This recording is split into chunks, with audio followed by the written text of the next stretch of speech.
اچھا، اس وقت میرے ساتھ موجود ہے حافظ احسان صاحب، امام صاحب ہیں پٹھان مسجد کے، اور ساتھ ہی خالد قریشی بھائی جو جنرل سیکرٹری ہے پٹھان مسجد کے۔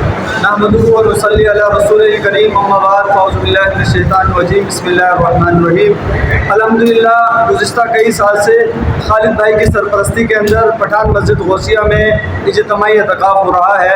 الحمدللہ اللہ تبارک و تعالی ہم تمام کو یہ خدمت کا موقع دیتا ہے کہ ہم اعتکاف میں بیٹھے ہوئے حضرات جو دور دراز سے آتے ہیں، اس دفعہ بھی دین اسلامی بھائی کراچی سے تشریف لائے، بخش النظامانی کی گوٹ سے تشریف لائے، ان کی ہم نے خدمت کی۔ تقریباً 22 جنے اعتکاف کے اندر بیٹھے، اور الحمدللہ مسجد پٹھان مسجد غوثیہ سے متصل مدرسہ تعلیم القرآن غوثیہ جو الحمدللہ کثیر تعداد کے اندر جو ہے اس کے اندر طلباء پڑھتے ہیں، اس سال بھی الحمدللہ ہمارے مدرسے سے 9 بچے ایسے تھے جنہوں نے مختلف مقامات پر قرآن شریف تراویح کی صورت میں سنایا۔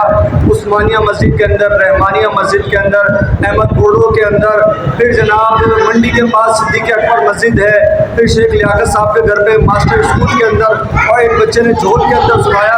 تو الحمدللہ حاجی عبدالقیوم باوانی صاحب کی سرپرستی اور خالد بھائی کی سرپرستی کے اندر یہ مدرسہ چل رہا ہے، اور الحمدللہ ہمارے پاس وسائل بھی بہت محدود ہیں، اس کے باوجود بھی اس سال ہمارے 9 بچوں نے جو ہے وہ مختلف مقامات پر جو ہے وہ تراویح کی صورت میں قرآن کی تکمیل کی۔ آپ تمام ہمارے لیے دعا فرمائیں کہ اللہ تعالی ہمیں مزید استقامت عطا فرمائے اور ہمارے غیب سے مدد فرمائے۔ بہت بہت شکریہ۔